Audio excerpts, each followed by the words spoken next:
అవును. ఇప్పుడు అక్కడ నువ్వే ఉంటున్నావా, లేకపోతే అది పెడుతా ఉందా? నేను ఉండిపోతున్నాను, అది కదా గుర్తించాల్సింది. పోవాల్సింది, ముందుకు పోవాల్సింది నేను పోవాలనా, లేకపోతే అది పంపిస్తుందా? అవును, నేనే ముందుకెళ్ళాలి. నేనే విగ్రహారాధన నుంచి నేనే ముందుకెళ్ళాలి. నేనే జంప్ చేయాలి. జంప్ చేసి ముందుకు నేనే వెళ్ళాలి. కానీ అంటే నా మనస్సును నేనే పరిపక్వతను తెచ్చుకొని నేను ముందుకెళ్ళాలి. నేను ముందుకెళ్ళకుండా ఇక్కడ జరుగుతూ ఉండేటువంటి అంశములనే పట్టుకుని ఏలాడితే ఎంత ఎంత గొప్పవాడైనా సరే, భగవద్గీతను చెప్పినది శ్రీకృష్ణ పరమాత్మే, కాదని చెప్పట్లేదు. జగద్గురు కాదని చెప్పట్లేదు. ఆ జగద్గురువే ఇప్పుడు ఈ విశ్వరూపంగా ఉన్నాడు అని చూస్తున్నాం. ఇప్పుడు నువ్వు విగ్రహ రూపంగా చూస్తున్నావు. అయ్యా, విగ్రహ రూపంగా నువ్వు వేరే విధంగా చూసినావు ఇంతవరకు. నువ్వు దాన్ని ఇప్పుడు ఏం చేస్తున్నావు? ఈ విశ్వరూపంగా ఉన్నది శ్రీకృష్ణుడే. ఇదే జగద్గురువు. చూడండి, నెక్స్ట్ స్టెప్ నువ్వు దాన్ని చూడు. ఇప్పుడు అది ఆ స్థితిలో పట్టుకోవాలి. ఆ స్థితిలో మనం రావాలి. మన మనస్సును మనమే డైవర్ట్ చేసుకోవాలి. మన మనస్సును అలాగే మనం ట్రైనప్ మనమే చేయాలి. ట్రైనప్ మనం దీంట్లో పోవాలనంటే మన మనస్సు కృష్ణుని వైపు లాగుతుంది, వెనక్కి లాగుతుంది.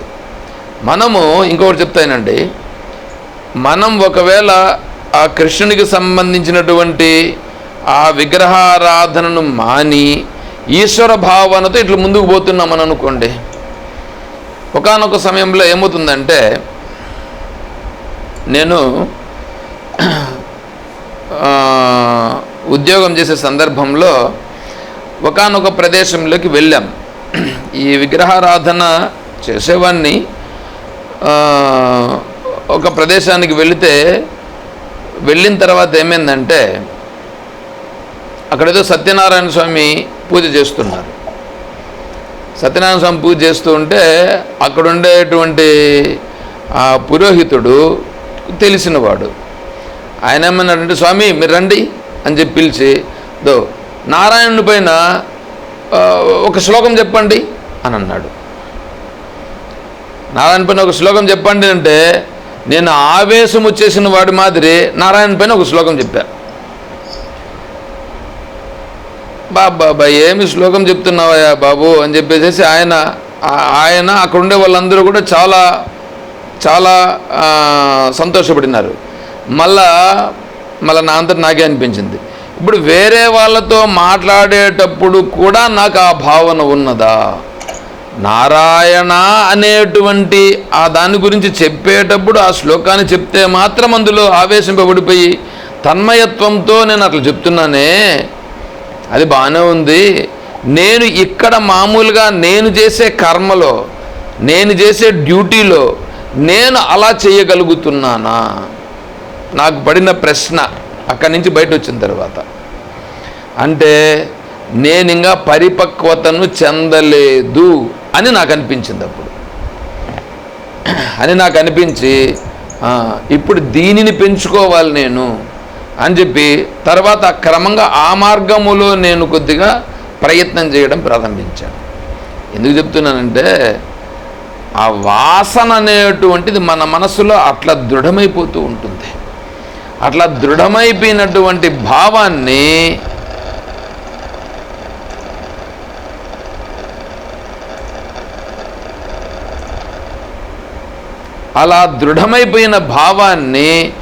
మనంతట మనమే అధిగమించాలి.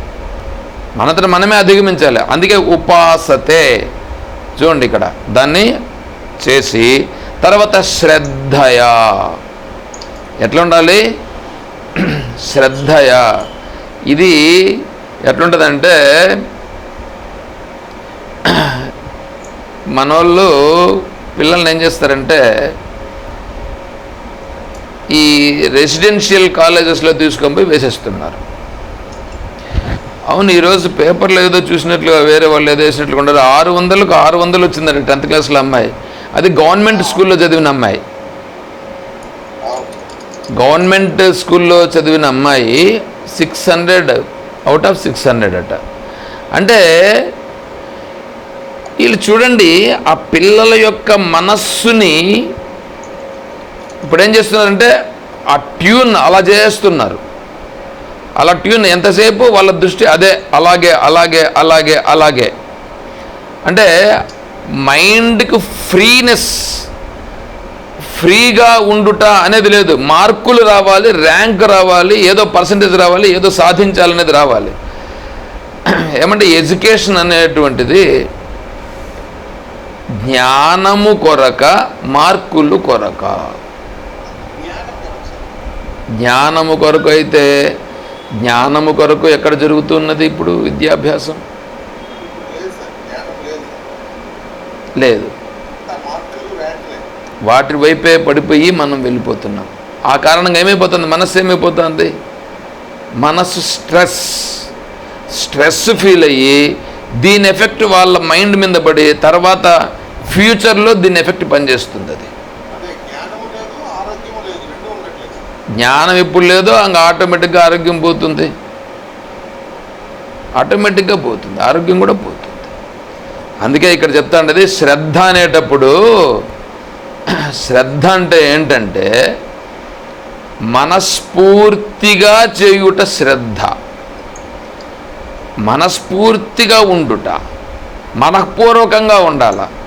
మనఃపూర్వకంగా లేకుండా బలవంతంగా ఎత్తుకొని పిల్లల్ని ఆ కాలేజీలో పెట్టేసి ఆ కాలేజీలో ఉండేటువంటి వాళ్ళు లెక్చరర్లు వాళ్ళు చెప్తూ ఉంటారు పాపము, పొద్దున్నే 4 గంటలకు లేపేస్తారు.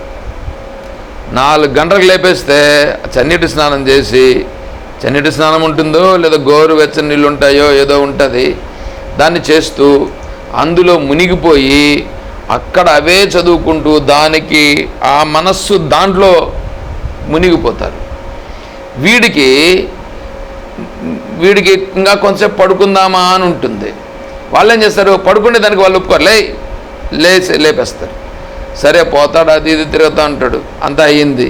మళ్ళీ కూర్చొని 5 గంటలకు బెల్లు కొడతారు. 5 గంటలకు అంటే 5 గంటల లోపల వాడు రెడీ అయిపోయి వచ్చేసేయాలి. వచ్చేసి కూర్చొని వాడు చదవాలి. చదువుతూ ఉంటే వాళ్ళు అక్కడ పహార కాస్తూ ఉంటారు. వాళ్ళు వీడు కూర్చొని బుక్ పెట్టుకొని చదువుతూ ఉంటాడు. ఏం చదువుతూ ఉంటాడు? వీడికేమో నిద్ర ఒక పక్క వస్తూ ఉంటుంది. అంటే ఇంట్రెస్ట్గా చదువుతున్నాడా వాడంతటి వాడేమన్నా? వాడంతటి వాడు ఇంట్రెస్టింగ్గా లేదంగా అక్కడ. ఇంట్రెస్టింగ్గా లేకుండా కానీ చదువుతూ ఉంటాడు. సరే అదయింది. పొద్దున్న టిఫిన్, ఆ టిఫిన్ ఎట్లుంటుందో ఏమో తెలీదు. సరే మళ్ళీ మధ్యాహ్నం భోజనం ఏదో అవుతుంది, వాళ్ళు ఏందో చెప్తూ ఉంటారు. మళ్ళీ రాత్రి అవుతుంది. రాత్రి 7:45కో 8కో భోజనం పెడతారు. మళ్ళీ 8:45కో ఏమో మళ్ళీ వచ్చి కూర్చోవాలి. 10:30, 11 కూడా అయిపోతుంది. వాళ్ళు పడుకునేదానికి కొంతమందిని సెలెక్టెడ్ చేసుకుంటారంట. అలా సెలెక్ట్ చేసుకున్నటువంటి వాళ్ళని 11 గంటల వరకు కూడా పెట్టి వాళ్ళ దగ్గర చదివిపించి చేస్తారు. అంటే ఇప్పుడు వాడు ఏమైపోవాలా? వీడికి ఆ సబ్జెక్ట్ అనేటువంటిది వాడి మైండ్లోకి వీళ్ళు ఎక్కిస్తారు. అది అంటే మైండ్కు వానంతట వాడికి బుద్ధిపూర్వకముగా ప్రీతిపూర్వకముగా దాన్ని పట్టుకుంటున్నాడా, లేదా వీళ్ళు బలవంతంగా దాంట్లోకి ఎక్కిస్తున్నారంటే బలవంతంగానే ఎక్కించేస్తున్నారు. వీళ్ళ తల్లిదండ్రులు కూడా ఏంటంటే బలవంతంగానైనా సరే ఎక్కించాయి, మా వాడికి ర్యాంక్ వచ్చేసేయాలి, మాకు అది కావాలి. అది శ్రద్ధ కలిగి కాదు, అది చేస్తూ ఉండేది. శ్రద్ధ కలిగి చేయట్లా, వీడు ఇక్కడ చేపించేస్తున్నాడు అట్లాగా. ఇక్కడ అదే చెప్తున్నాడు, శ్రద్ధయాపరయ, శ్రద్ధ కలిగి చేయాలి. ఈశ్వరుని యందు ఉపాసన శ్రద్ధ కలిగి. అంటే ఇప్పుడు మంత్రజపం అండి, మంత్రజపం చేస్తూ ఉంటాడు వీడు. మంత్రాన్ని జపం చేస్తూనే ఉంటాడు, మంత్రం తిప్పుతూనే ఉంటాడు. వీడు మంత్రాన్ని తిప్పుతున్నాడు కానీ మనస్సు ఏడుంది? మనస్సు ఎక్కడో ఉంది, మాల మాత్రం తిరుగుతూ ఉంది. నోట్లో ఏమో నామం కూడా చెప్తానన్నాడు. అది శ్రద్ధ ఉందా? అది శ్రద్ధ లేదు. అందుకే వేమన్న గారు గంగగోవు పాలు గరిటెడైనను చాలు, కడవడైననేమి కరము పాలు అన్నాడు. కాబట్టి భక్తి అంటే ప్రేమ, శ్రద్ధ కలిగి చేయుట. ఆ శ్రద్ధ కలిగి ఉండుట అనేది ఉందే, ఆ శ్రద్ధ కలిగి ఉండుటను రోజు రోజు రోజు రోజు ప్రాక్టీస్ చేయి. రోజు ప్రాక్టీస్ చేసి దాన్ని అలవాటు చేసుకోవాలి. కానీ మనోళ్ళు ఏం చేస్తున్నారు, నేను జపం చేస్తాను, నేను కొంతసేపు ధ్యానం చేస్తాను, కొంతసేపు పారాయణం చేస్తాను, ఇంకొంతసేపు ఇంకోటి అభిషేకం చేస్తాను. ఏం చేయను, నెత్తిని పోసుకోండి వీటన్నింటినీ. వీటి వల్ల ప్రయోజనము లేదు, వీటి వల్ల ప్రయోజనం లేదు. తీసి వారగా పెట్టేయచ్చు. నువ్వు ఒకవేళ చేస్తే నువ్వు చేసింది ఎందుకు చేసినావు, ఎలా చేసినావు, దీనిని చేసిన దానివల్ల నాకు తృప్తి ఏమి కలిగింది, అప్పుడే కలగాలి. అది శ్రద్ధ కలిగి ఉంటే, ఎవడికైతే శ్రద్ధ ఉందో వాడికి దాని ప్రభావం అక్కడే తెలుస్తుంది, అప్పుడే స్పష్టమవుతుంది. అది అంటే ఆ ఈశ్వర భావనలో ఉండుట. ఈశ్వర భావనలో నేను మంత్రజపం చేస్తున్నాను అనుకోండి, మంత్రజపం ఎందుకు చేస్తున్నాను, నా మనస్సు విషయ భావనలోనికి వెళ్ళుచున్నది, ఆ విషయ భావనలో నుండి నేను ఈశ్వర భావనలోనికి రావడం కొరకు నేను మంత్రజపం చేస్తున్నాను. మంత్రాన్ని ఎందుకు పట్టుకుంటున్నానంటే ఆ మంత్రం యొక్క భావనను నేను గుర్తు తెచ్చుకునుట కొరకు మంత్రాన్ని పట్టుకున్నాను. అంటే మంత్రము చెప్పుట, మంత్రము భావనలోనికి వెళ్ళుట, ఆ దృష్టితో నేను జపం చేస్తున్నాను. నేను జపం చేస్తున్నాను, బాగానే ఉంది. జపం చేస్తూ ఉంటే నాకు ఆ భావనలోకి వెళ్ళినానా.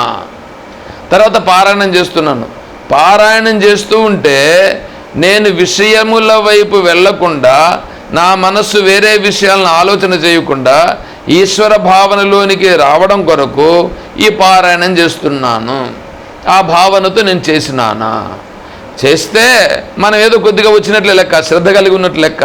అట్లా కాకుండా ఎంత ఒక ఆయన చెప్పాడు, విష్ణు సహస్రనామావళిని మా భార్య 10 నిమిషాల్లో చెప్తాదండి. బా, ఏమి ఘోరాతి ఘోరమైనటువంటి నరకమో. 10 నిమిషాల్లో చెప్తాదండి అంటే గడగడ గడ గడ గడ గడ చెప్పాడు అనమాట. గడగడ చెప్పేస్తే అదే అని పెద్ద గొప్పదా. అతనంతటా అతను అనుకుంటున్నాడు ఏమని, 10 నిమిషాల్లో చెప్పేస్తుంది, అంతటి నిష్ణాతురాలు మా భార్య అనేట్లుగా చెప్పుకుంటున్నాడు. ఊరికే వేస్ట్ కదా అదంతా. భావన ఉందా, భావనా సహితమైనటువంటి పారాయణం ఉన్నదా. అంటే ఏంటి, నేను ఈశ్వర భావనలో ఉండలేకపోతున్నాను, ఆ ఈశ్వర భావనలో ఉండుట కొరకు ఈ విష్ణు సహస్రనామావళి పారాయణం చేస్తూ ఒక్కొక్క నామం చెప్పినప్పుడు ఆ భావనలోనికి నేను వెళుతున్నాను. ఆ భావనలోకి వెళుతూ ఉంటే, నా మనసు ఈ భావనలోకి వెళుతూ ఉన్నప్పుడు ఏమవుతుందంటే బయట విషయాలను తనంతట తనే దూరము చేసేస్తున్నది. అంటే ఈ భావనలోకి వెళ్ళిపోతున్నా బయట విషయాలన్నీ నాకు కించిత్తు కూడా నాకు తెలియడం లేదు. అది ఆ దృష్టి నాకు కలిగిందా, పారాయణం చేస్తుంటే నాకు ఆ దృష్టి కలిగిందా, పూజ చేస్తూ ఉంటే ఆ దృష్టి నాకు కలిగిందా. అలా చేస్తూ ఉంటే అది శ్రద్ధ. మనమేమో పూజ ఇక్కడ చేస్తూ ఉంటాం, మనస్సులో దేవుణ్ణి కోరికలు కోరుతూ ఉంటాం. అప్పుడు శ్రద్ధ ఏమైంది, శ్రద్ధ కోరికల మీద ఉంది, పూజ ఏమో ఇక్కడ నామక వస్తే కర్మ చేస్తున్నాం. ఇది కర్మయోగం కాదు. కర్మయోగమే కానప్పుడు నీకు భగవంతుని యొక్క ప్రేమానుభూతి నీకు ఎలా అనుభవం అవుతుంది చూడండి, ఎలా ఉంటుంది.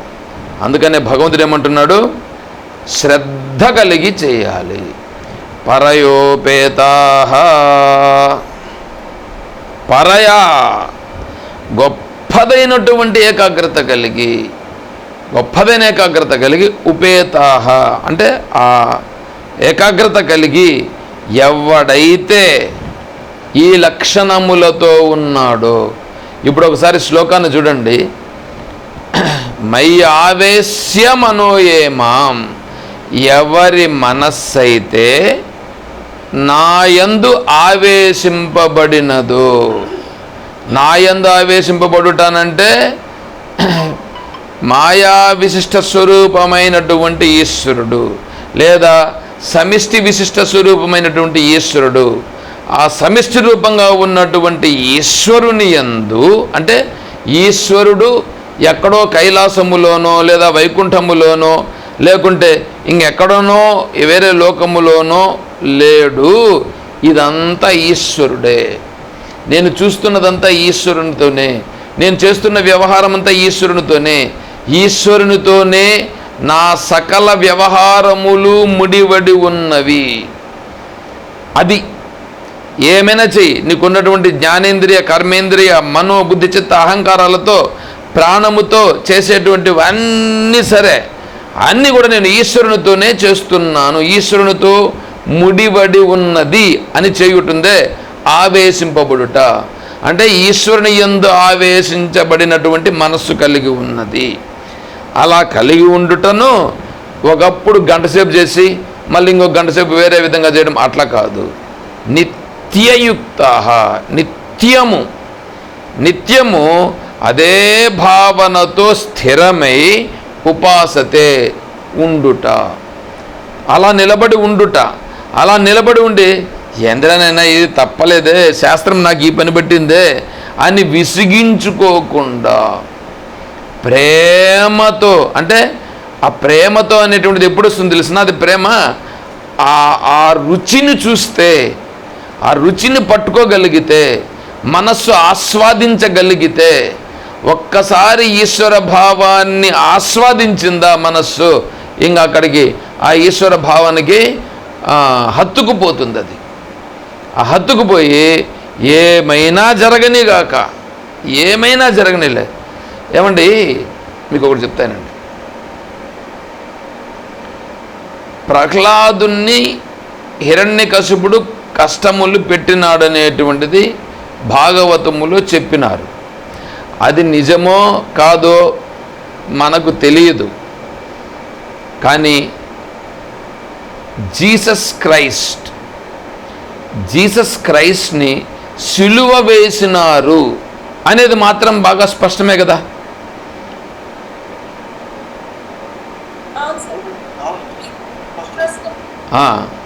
ఎందుకంటే ప్రహ్లాదుని గురించి చరిత్ర అది ఎప్పుడో జరిగింది. దాన్ని అది హిస్టరీ కింద చెప్పట్లా, ప్రహ్లాద చరిత్ర.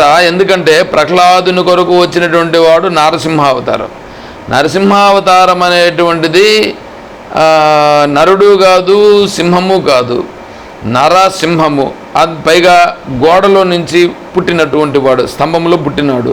స్తంభంలో పుట్ట ఇవన్నీ ఏంటంటే సింబాలిక్గా తీసుకొని, అది చాలా స్పష్టంగా జరిగిందా లేదా అనేటువంటి దాన్ని తీసుకొని దాన్ని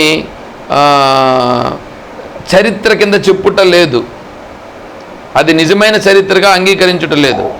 కానీ జీసస్ క్రైస్ట్ చరిత్ర అది నిజముగా జరిగినటువంటిది.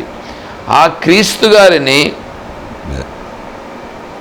ఏమంటే సిలువ వేసినారు.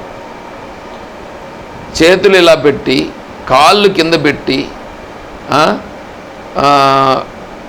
పాదములు, చేతులు, తర్వాత తలపైన ముళ్ళ కిరీటం చూడండి పెట్టి మేకులు దించినారు. మేకులు దించితే మనకు చిన్న ముళ్ళు గుచ్చుకుంటేనే ఎలా ఉంటుందండి, చిన్న ముళ్ళు గుచ్చుకుంటేనే ఎలాగో ఉంటుంది. అట్లాంటిది మేకులు దించినారు. మేకులు దించితే కూడా ఆ కష్టాన్నంతటినీ కూడా వారు భరించి, తర్వాత మళ్ళీ ఆయన దించిన తర్వాత అవన్నీ కూడా మళ్ళీ తీసి ఆయన్ను అడిగితే, వీళ్ళందరినీ క్షమించు మహానుభావ, మహాప్రభో అని భగవంతుణ్ణి ప్రార్థిస్తాడు. ఇంతటి హింసావాదాన్ని పాటించిన వాళ్ళపైన కూడా భగవాన్ వీళ్ళందరినీ క్షమించు, వాళ్ళు తెలియక చేస్తున్నారు అని ప్రార్థించినాడంటే వారి యొక్క విశాలమైన హృదయాన్ని ఏమని చెప్పగలుగుతామండి. అది దయ, అది శ్రద్ధ. చూడండి, అది ప్రేమ. అది లోపల ఎట్లుంది, అది లోపల ముడి వేసుకుని పోయింది. అది నరాల్లో జీర్ణించుకుపోయింది. అది శ్రద్ధ కలిగి ఉంది. అంటే ఈశ్వర భావాన్ని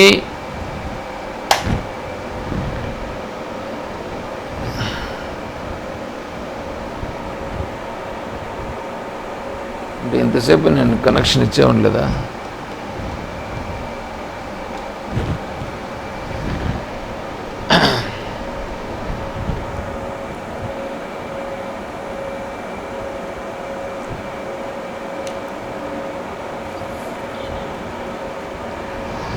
ఆ ఈశ్వర భావనలో ఆ జీసస్ గారి యొక్క మనస్సు మునిగిపోయినది, అందులో లయమైపోయినది. అందువలన శరీరానికి కల్పించేటువంటి ఆ కష్టములు కానీ, మనస్సుకు కల్పించేటువంటి ఆ సుఖ దుఃఖ శోక మోహాలు ఏవైతే ఉన్నాయో వాటన్నింటినీ వారు లెక్క చెయ్యని స్థితికి చేరుకున్నారు. అలా లెక్క చెయ్యకుండా ఉండే స్థితికి చేరుకున్నటనుందే అది నిజమైన ప్రేమ. అంటే ఈశ్వర భావమును ఆస్వాదించినప్పుడు, ఈశ్వర భావనలో మునిగిపోయినప్పుడు ఆ మనస్సు అలాగే ప్రకటమవుతుంది, అలా ప్రకటమవుతుంది. అది శ్రద్ధ. అంతటి శ్రద్ధ కలిగి మనము ఈ సగుణ బ్రహ్మ, అంటే ఈ మాయా విశిష్ట స్వరూపమైనటువంటి బ్రహ్మ, ఈ కనిపిస్తున్నదంతా ఈశ్వరుడే, ఈశ్వరుని కంటే వేరే కించిత్తు కూడా లేదు అనేటువంటి భావనతో ఎవడైతే పరయోపేత, పరయ ఉపేత అంటే ఏకాగ్రమైనటువంటి మనస్సు పెట్టి ఆ మనస్సులో ఎటువంటి వేరే భావనలు అనేటువంటివి లేకుండా, అంటే ఈశ్వరుని నేను ప్రార్థిస్తున్నాను, నా మనవనికి పెళ్ళైపోతే నేను నిరంతరము నీ దగ్గరే ఉంటాను మహానుభావ అనేటువంటి ఆ ఒక్క కోరిక కూడా, వెంట్రుక వాసంతా కూడా వేరేది లేదు, వేరే భావన లేకుండా కేవలము ఈశ్వర భావనయే ఉండుట. ఇలా ఎవడైతే ఉన్నాడో అతను యుక్తతమాహ, అతను యుక్తతముడు. యుక్తతముడు, యుక్తుడు, యుక్తతరుడు, యుక్తతముడు. చూడండి, అతను యుక్తతమాహ. భగవంతుడు చెప్తున్నాడు యుక్తతమాహ అంటే ఇంకా అతని కంటే మించిన గొప్పవాడు లేడండి, అంతటి గొప్పవాడు. అంటే ఈ యోగములో, యోగమనంటే భగవంతుణ్ణి పొందుట, భగవంతుని కొరకే నేనున్నానని చెప్పి ఆ భగవంతుని తత్వాన్ని పొందేదాని కొరకు ఇతను ఉన్నాడు. ఇలా ఉండుట అనేది ఉందే, ఇతను యోగ విత్, యోగ విత్తమాహ. తమహ, తమ ప్రత్యయం ఇక్కడ ప్రయోగించినారు. తమ అంటే దానికంటే మించినది ఇంకొకటి లేదు, అంతటి గొప్ప భక్తుడు అని చెప్తున్నాడు భగవంతుడు. అది వాటికి 2వ శ్లోకమైంది. దాన్ని ఆచార్యుల వారు ఏం చెప్పారో ఒకసారి చదివేస్తాను, చదివి కొద్దిగా మనం చూస్తాం. విశ్వరూపుడును పరమేశ్వరుడును అగు నాయందు మనస్సును ఏకాగ్రము చేసి ఎవరైతే భక్తి గలవారై నన్ను ఉపాసించెదరో, యోగమును అధిష్ఠించే యోగులందరికీ ప్రభుడనగు నేను సర్వజ్ఞుడను, రాగద్వేషాది చిత్త క్లేశములనే దృష్టి దోషము లేనివాడను, అంటే రాగద్వేషాది చిత్త క్లేశములనే దృష్టి దోషము లేనివాడను. గడిచిన 11వ అధ్యాయములోని అంతిమ శ్లోకములో ప్రతిపాదించబడిన భక్తి ప్రకారముచే ఆ విధముగా అనుష్ఠించుట ద్వారా ఎవరైతే విశ్వరూపుడు పరమేశ్వరుడు మనం చెప్పుకొని ఉన్నాం, ఈ విశ్వరూపంగా ఉండేటువంటిదే పరమేశ్వరుడు, ఈశ్వరుడు అని నాయందు మనస్సుని ఏకాగ్రము చేసి ఎవడైతే భక్తి గలవారై నన్ను ఉపాసించెదరో, అంటే ఇటువంటి భావనతో ఉండుట, ఇట్లా వ్యవహారము చేయుట, అలా వ్యవహారం చేసేవాడే ప్రేమగా ఉంటాడు, అదే భక్తి. ఈ రూపంగా ఎవడైతే చూస్తుంటాడో అప్పుడు అక్కడ కొడుకని కోడలని ఇంకా వేరే భావాలు ఇవంతా ఉండవు. బంధువులని, బంధువులు కాదని, నా వాళ్ళని, నా వాళ్ళు కానివారని ఇవంతా ఏమి భావన ఉండదప్పుడు. అంతా ఈశ్వరుడే అనే భావన ఉంటుంది. అలా ఎవరిని మనస్సు అయితే ఏకాగ్రము చేసి ఎవరైతే భక్తి గలవారై నన్ను ఉపాసించెదరో, అనగా నా యందు ఎవరైతే ఉన్నారో, యోగమును అధిష్ఠించే యోగులందరికీ ప్రభుడనగు నేను, యోగమును అధిష్ఠించే యోగులందరికీ అంటే రకరకాలైనటువంటి యోగులు ఉంటారు. రకరకాలైన కొంతమంది కర్మయోగులు, కొంతమంది మామూలు యోగులు. ఇంతకుముందు చెప్పారుగా యోగినామపి సర్వేషాం మద్గతే నాంతరాత్మన అని. ఆ ప్రకారంగా కొంతమంది భక్తి యోగులు, జ్ఞానయోగులు, ధ్యానయోగులు, ఉపాసనా యోగులు, ఇట్లా రకరకాలైనటువంటి వాళ్ళందరూ ఉంటారు. ద్రవ్యయజ్ఞము, స్తపోయజ్ఞం ఇవంతా 4వ అధ్యాయంలో చాలా వచ్చినాయి. అటువంటి యజ్ఞముల అన్నింటికంటే కూడా అటువంటివన్నీ యోగములు, అన్ని యోగములు అన్నింటికంటే కూడా ఎవడైతే ఈ ఈశ్వరుడే సత్యము అనే దృష్టితో ఎవడున్నాడో అతను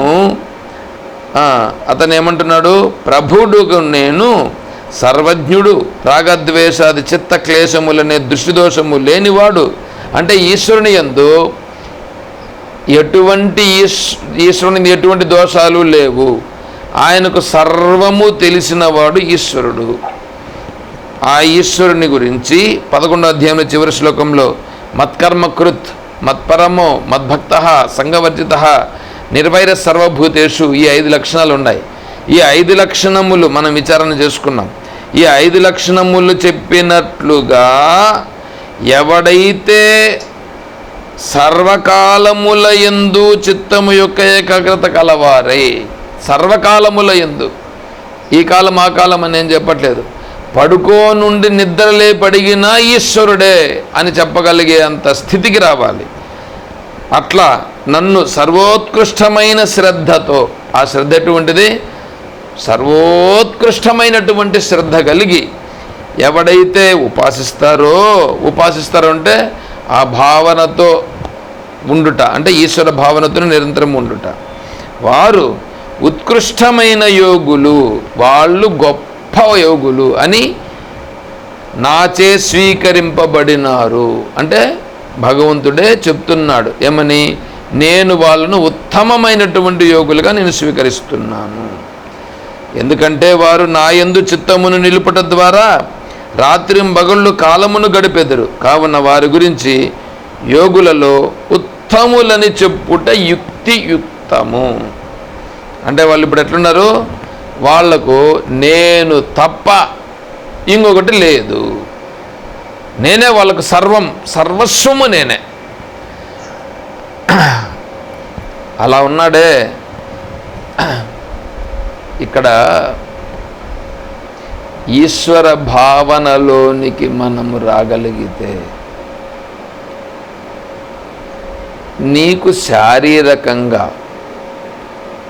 తరువాత మానసికముగా, తరువాత ఇంద్రియాల రూపంగా వచ్చేటువంటి ఏ అడ్డంకులైతే ఉన్నాయో ఈ అడ్డంకులన్నీ మనం అధిగమించగలుగుతాము.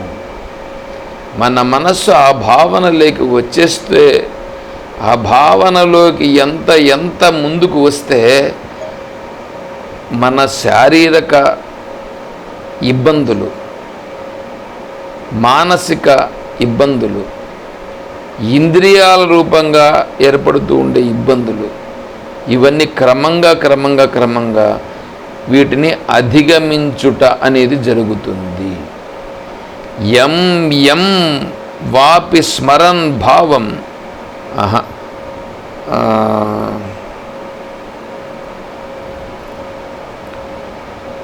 యత్ర మన ఆధస్వ తత్ర దృశ్యం విపశ్యసి.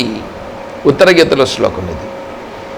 యత్ర మన ఆధత్స్వ, నీ మనస్సు ఎంతకెంతకు నా భావాన్ని పొందుతూ ఉందో అంతకంతకు, అంటే నీ మనస్సు ఎంత నా భావంలోకి లయం అవుతూ ఉందో అంత ఈ భావాలన్నీ